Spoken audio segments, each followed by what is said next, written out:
আজকে আমি যাব মুম্বাইয়ের গ্রাম অঞ্চল দেখতে। আমাদের কোম্পানির সিকিউরিটি মহেন্দ্র জির গ্রাম देखते। चामुंडा देवी। हाँ चामुंडा देवी। सुबह अपना दोपहर पर खाना खाएगा, रात को भी आएगा इधर क्या क्या खाना खिलाता है? प्रसाद मिलता है? खाने के अपना स्वीटर मिला, थोड़ा प्रसाद मिलता है ना? प्रसाद मिलता है, अपना राइस।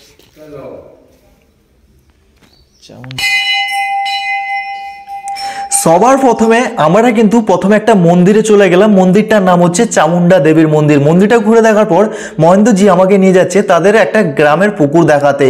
খুব বড় একটা পুকুর তোমরা কিন্তু এখানে দেখতে পাচ্ছ। আর পুকুরের চার সাইডে এখানে দেখতে পাচ্ছ কত বড় বড় পাহাড় রয়েছে। তার সাথে তার মহেন্দ্রজির বন্ধুর সঙ্গে দেখা হওয়ার কারণে মহেন্দ্রজি একটু আগে চলে যাচ্ছে, আর আমি এখানে ক্যামেরা করছি, পাহাড়ের দৃশ্য দেখছি। তার সাথে মহেন্দ্রজি যে সবজি লাগিয়েছে ধনিয়া পাতা, তার সাথে গাঁদা ফুলের চাষ, সব কিছু দেখাচ্ছে এখানে তোমরা দেখতে পাচ্ছ। তারপরে আমি একটা